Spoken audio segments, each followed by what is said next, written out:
Okay. Yay! All right. So Sugar Beach, just to give you a little bit of background. So we're in Toronto Inner Harbor, Okay. and the harbor is surrounded by a series of islands. They're the most westernmost islands in Lake Ontario, and they're kind of like a park. It's going there is like going to 1,000 miles away from the city. You don't even feel like you're near the city. Mm. Sugar Beach is on the old Merchant Wharf, and I mean, it's a beach in so much as they brought sand here, but you cannot go in the water here. Specifically says no swimming allowed. Yeah. I'm not sure that you would want to anyway, because the carp, fed by all of the sugar that falls in from the non-self unloading ships, is they're enormous. I picked one up out of the harbor where I was cleaning up 2 weekends ago. It was a rotted out head of it, and the head alone was this big. Oh my I was God. they get enormous. Yeah. So yeah, sugar. Apparently, I should have been having more sugar as a child instead of milk, because they get enormous. And apparently, when you used to be able to fish down here, this was the spot people would see when the sugar ships came in, and they'd be like, "Yeah, I'm going fishing today."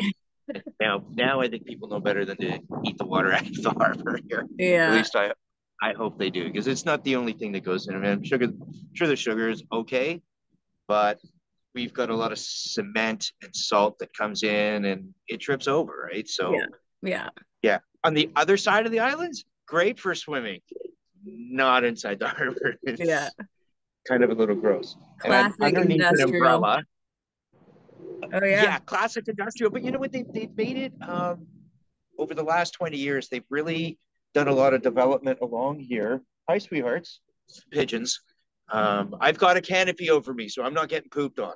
Nice. Um, doing things like building this beach. The umbrellas that they've got here, like steel umbrellas, 15 grand a piece, I think, when they bought them. Whoa. Oh yeah, that was quite the controversy. Jeez. But here we are, like 15 years later, and sure enough, they've lasted. They've never had to be replaced. They don't even need to get painted. So Hmm. I would imagine what the foreign crews think coming in and seeing these, and they're all they're Oh yeah. pink. So all of these pink umbrellas all around here. You know what? I'm going to swing around for you Oh yeah. to give you an idea. It's a couple of radio stations based out of that building. They do concerts here outside sometimes. Cute. Off in the background there is Paralick from the Navy Bogar fleet. Somebody sailing out there in the harbor. And then back to me.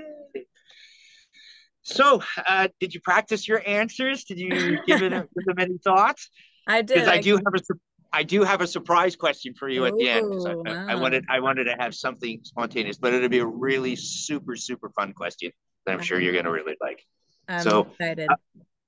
good stuff. So, you ready to get going? Yeah. Okay. So, how would you like me to introduce you? First of all, how to pronounce your last name properly? Yeah. Wolczko? Wolczko, yeah. Wolczka. Oh, I was so close. Okay, Wolczka. I have so many Polish friends here and Yeah. Ukrainian friends here in Toronto, so I was hoping I got that right. No, you're pretty much Um, spot on. uh, you're now second officer, Chief mate. chief Chief mate. mate, chief That's officer, right. yeah. Kind of the same thing. Okay. So you're now chief mate, and now do you want me to say specifically with any particular fleet, or are you kind of like whoever's waving the most at me? I'm gonna go and do because I'm still getting to learn how this stuff all works, and Yeah, I'm still just what's called off the board. So I take any job. I'm not permanent with any company, but I work for a union. So I work for okay. MMP. Sorry for MMP. Yeah, masters, mates, Okay. and pilots. Yeah. Okay, for MMP. Okay, so I'll say Madeleine Wolczko from Washington State, who Mhm. is a chief mate, and sorry, chief mate or chief officer? Chief mate. That's kind of Chief I mate. think chief officer is like more of a international title, which it's the Okay, same thing, but we say chief okay. mate usually in the States. Tomato potato, as Yeah. Christopher Walken would say. Exactly. I never say tomato tomato. First of all, it sounds so snooty. The Christopher Walken way is better. Yeah, So I'll introduce as Madeleine Wolczko, chief mate with MMP out of Washington State. Sound good? sounds good. Okay. All right. So make sure my hair is okay. Glasses are on. Are Action. you a fan, by the way, at all of Tom Cochrane, the musician Tom Cochrane? I'd probably have to hear some of his music to see Okay. if I But know. he makes glasses now, and this is like the neck of a guitar right here on Oh, the neck of my. sweet. Yeah. Do you play? Uh, sorry. Do you play guitar? No, I do not. I played the drums very, very poorly, mostly obnoxiously in high school. This teacher who was a brilliant man, and I think he was probably a musical prodigy, Huh. decided the best way to cure the obnoxious kid on the trombone who kept going like at the end of every single thing. Yeah. I know what I'll do. I'll put him in percussion where he leads everybody else. Brilliant. Not his smartest move, but yeah. So with the Maybe timpani he where it thought had that pedal, it was like. maybe he thought You like by play giving guitar you though. more responsibility, maybe he assumed that you would I, take I think that and that's maybe what he was thinking. Yeah, maybe if I treat the kid like an adult, he'll grow up. But yeah, it kind of blew up. Yeah, I know. I'm still waiting for you to do more videos with your guitar after that cargo hold of what was it again? It was a Radiohead. yeah. Yeah, creep. Creep, creep. Yeah. Yes, awesome, awesome. Your courage on that, by the way, has inspired me to do my silly videos with my pretend guitars and stuff. So I figure if you can get up as a sailor and pour your heart out for art, then so can I. I was Okay, also so horrendously bored at the time. oh, I hear it can get quite monotonous at times. Yeah. So all right, so here we'll start out. So, ladies and gentlemen, welcome to my very first interview for International Women in Maritime Day 2024. I'm being joined today by Madeleine Wolczko out of Washington State, who's a chief mate with MMP. Hi, Madeleine. Yeah. Thank you for joining us today. Madeleine's not been here to Toronto, so I thought I would come down to our port and have a ship in the background just for some ambiance for us. And so today we've got MV Tundra from the Canfor fleet delivering sugar unrefined sugar at Redpath Sugar Refinery, whereas we call it here the heaven making place here in Toronto, where all of our sugar for our coffees come from. Madeleine, welcome very much. Thank you for joining me. Absolutely. Thanks for having me.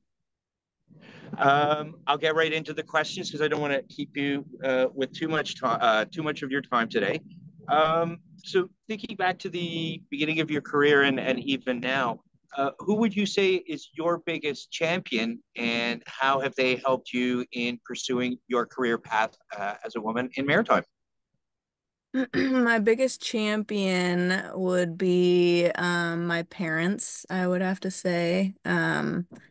They pretty much solidified my love for the ocean at a very young age. We lived on a sailboat for 8 years when I was growing up, and did a 16-month trip from Washington State to New Zealand and back in the South Pacific. And it was pretty much that I was 7 to 9 at the time, so it pretty Wow. much was the beginning of my like really solid memories as a child. And Wow. so that was, the start of that, and then um, continued sailing on actual sailboats for a long time and teaching, and then um, they put me through Cal Maritime. So that was a huge help, and they drove me down at the beginning of every school year. They would drive me down. We'd make like a little trip out of it, and they've always just been like so stoked on this industry. And we don't really have anyone in the family in the maritime industry, but like we kind of all discovered it at the same time, and so it's very kind of new for all of us, and they're learning with me, and it's just really cool how into it they are, and it's Right. Yeah. Makes me feel like more excited too because I get to show them at the same time. Yeah, I mean, it's kind of nice to be able to have, somebody that you can show your excitement off to. And, not everybody's excited about our careers. So having people who, I mean, they may not have worked in maritime, but, I think we can fairly say after traveling that many years on the water, they're in maritime. So it seems like almost a natural progression for you. So that's awesome that they've been super supportive, and that's awesome that they were taking you down for your trips there. Yeah. You know, the question I would generally ask of people is if, you've had an aha moment. So, I mean, obviously um, had experience in being out on the water for extended periods of time, but that was how you lived. That was your home life. Um, what we enjoy at home doesn't always translate into what's fun and enjoyable and rewarding for work. Um, when you started working in the industry, did you have an aha moment where you're like, yes, this was the natural progression for me, and I'm exactly where I'm supposed to be, and I couldn't be happier to be where I am? Have you ever had a moment like that? Um, I think it hasn't really been one specific moment, but because I spend a lot of time at sea and then I get to spend a lot of time at home, I think like going back to sea after vacation is always like really exciting. And even though a lot of the time it's very challenging and there's a lot, because usually it's a new ship every time as well. Mm-hmm. So there's a lot of learning and there's a lot of challenging aspects involved, and it takes about like 10 days to get used to kind of being out again. And after Okay. that 10 days happens, it's kind of like, okay, like everything's good and I love being on the ocean. Just like staring out at the horizon is enough for me to be like, yeah, this is what I want. Yeah, I can't. I Um, can't imagine another office view kind of thing, yeah, right? Yeah. yeah. Oh, so it's almost like a daily affirmation with Jack Handy that it's not one, it's constantly all the time, and that's really exciting to hear. Not a lot of people have that in their jobs, so that's really But great for you to share then that. Right? also the fact that you're out for so long, it gets to a point where you're like, I'm fucking done with this. Like I've done my time, like Yeah, I need to get off now. And then when you get yeah, off and you get like that yeah, vacation check and you're off for a certain amount of time, it's like so much relief and so much tension yeah, release that like you're like, ha, now I'm in a different form of happiness. Like I'm so yeah, relaxed and like this is awesome. I get so much time off. And so it's just like both of the different lives for me are yeah, just like, fuck yeah, I'm supposed to be here. And then fuck yeah. yeah, this is awesome. Get me out of here. Yeah. Yeah, I'm not sure I've ever met anyone in any profession who says they love it absolutely to the end of every shift, whether that shift is 8 hours or sometimes 8 months or longer in your case, unplanned. But yeah, that's great.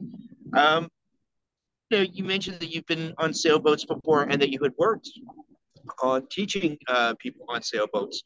Um, Other than the kind of ships that you're working on now, and it seems to be all container ships that I noticed that you're on, is there any other kind of vessel that you would be interested in working on in the future? Um, yeah, when I was in school and doing cadet shipping, I worked on OSVs, offshore supply vessels. Okay. And that's what I wanted to do when I graduated, but the oil fields were dry, totally. Like no one was hiring when I graduated. So um at some point I would like to get on one of those kinds of vessels again, not necessarily servicing the oil fields, but maybe like something random like research vessel or servicing wind farms or just like something that includes more ship handling, and if that's like supplying something out in the ocean or just offshore, and like offloading cargo while being underway, that kind of thing, just kind of more of like a ship handling challenge. as opposed Okay. to like, because my job right now is like pretty much all people challenge, like just dealing with people, which I also love as well. But Yeah. if you think about like the majority of what I do, it's just like handling human feelings. Yeah. Yeah. Yeah. And Yeah. it's Yeah. great, but at the same time, I would love to like get more in like back into like the ship handling and like the The actual physical and operations. yeah, the actual sailing part as opposed to yeah. No, I can see that, and different jobs that I've had. Yeah, there's some positions that you move into, and you're now in almost like a different profession. You're in the same industry, but in a different profession, kind of like. Totally. Totally, yeah. We have spoken about this a couple of times in the past through messages, and so I know that this is a subject that's really important for you. When you are aboard, what is the most important thing that you do for your health, whether that's for your physical health, your mental health, your emotional, your feelings? What is the most important thing that you do to keep yourself healthy? The number one thing for me is running. If I can't run like multiple days for multiple days, if like we're in port and things are crazy and I just can't do that, I can like feel my sanity leaving me. I Um, knew you were going to say running, by the way. that's like the number one thing. Yeah. And just like after that, I do write like at least a page every day, or I try to. Oh, okay.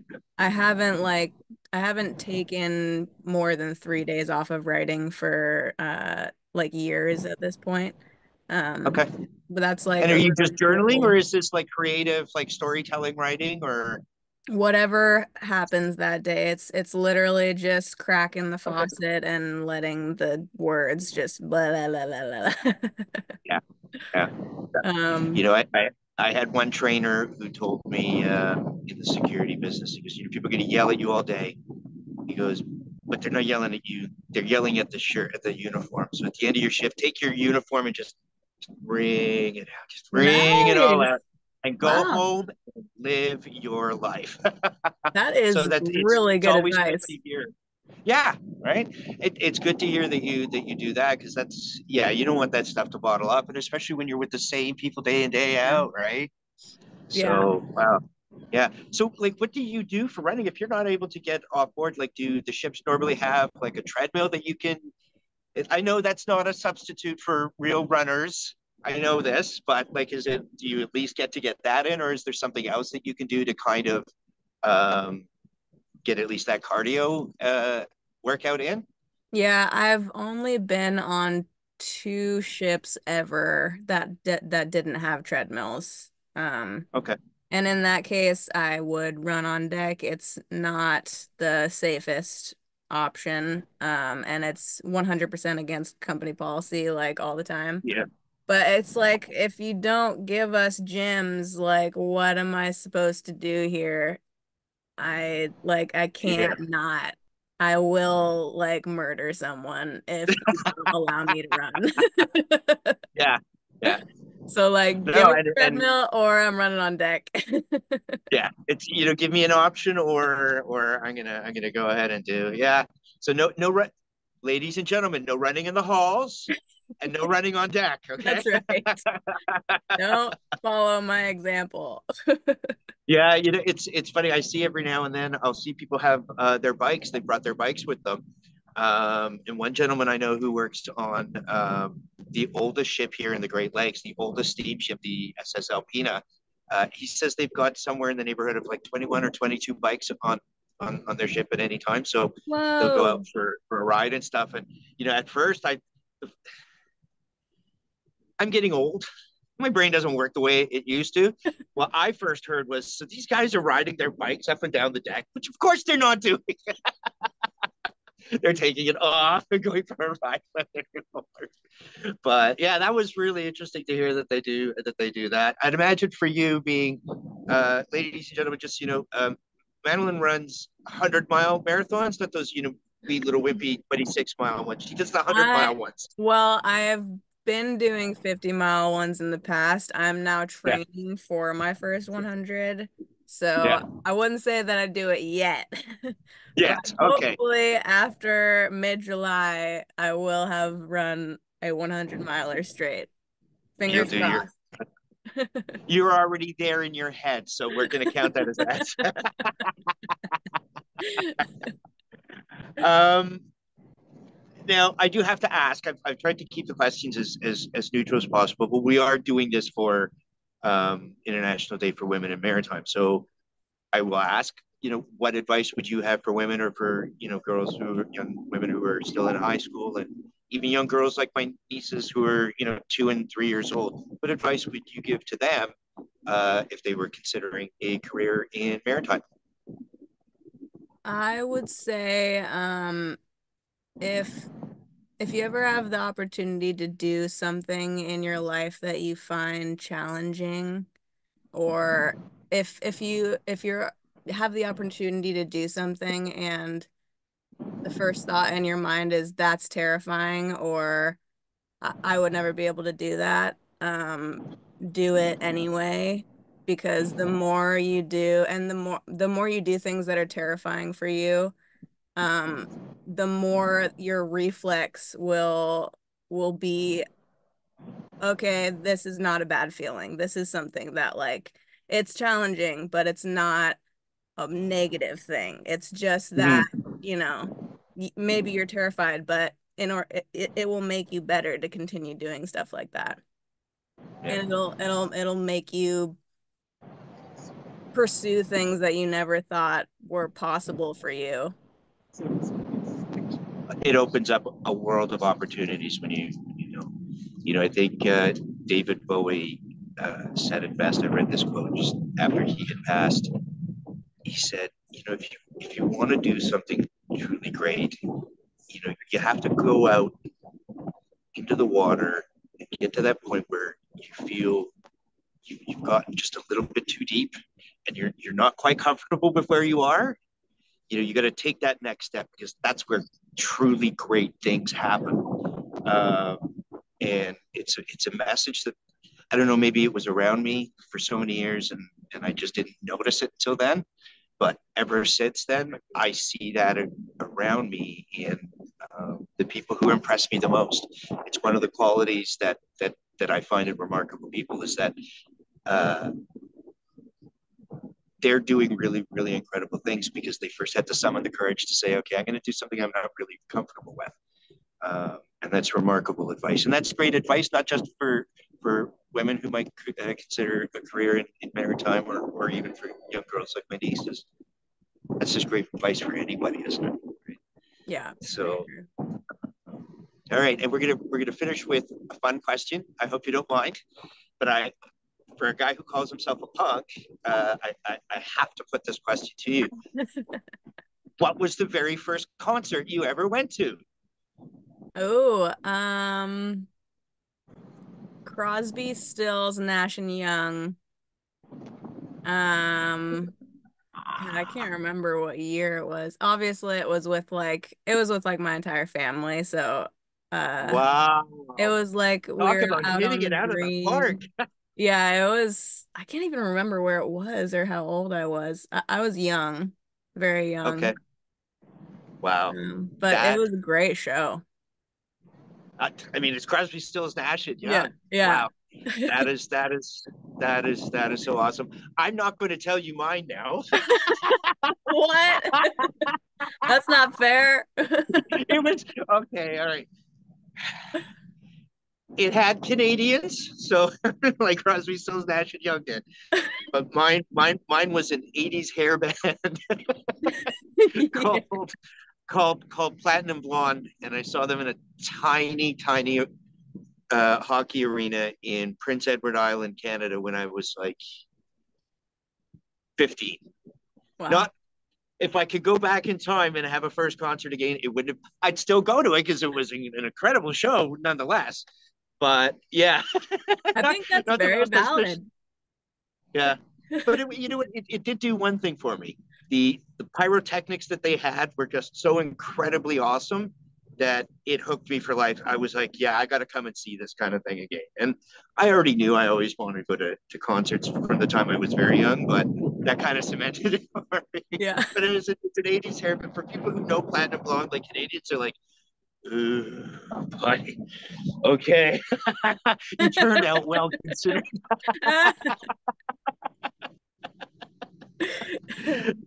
Well, Madeline, this has been an absolute blast doing this with you. Yeah. Hopefully, one day when you're on your next ship, you and I can do a music video together. I'm thinking maybe something from the White Stripes. Okay. Uh, I've no problem being Meg. Okay, I grew up in downtown Toronto. I will dress up like a woman if the need rises. Okay? I will do anything for my art. Uh, if you want to do Meg, that's fine. You can do Meg, and we'll do like a little duet and make a little video and have a good giggle and make some other people laugh too. That'd be cool. All righty, awesome. Thank you so much. It's getting really cold down here, so I'm going to split. I cannot thank you enough for this, Madeline. This is Absolutely. just like such a huge honor, and And my great baby to sister who meet I'm you. doing this for. Sorry. Great to meet you too. Like Uh, officially. Thank you. Yes, it's a little bit different, and even though we've spoken Yeah. like through chat and stuff, it's a bit different to speak in person. So thank you, very much for making the time today. And I just want you to know my baby sisters are going to really, really treasure this. They're going to be so proud. They may be Yay. all grown up yet now, but I still want them to see that I'm trying to make the world a better place, not just for them, but doing it for everybody else, so that they can get it too. So. Absolutely, yeah. Um, Oh, it says I'm running out of time, and I've got to upgrade now anyway. So Oh, I really do perfect. have Perfect timing. to. Awesome. So you've got my email, and we'll figure out somehow how to get the recording over. And like I said, Yeah. thanks again.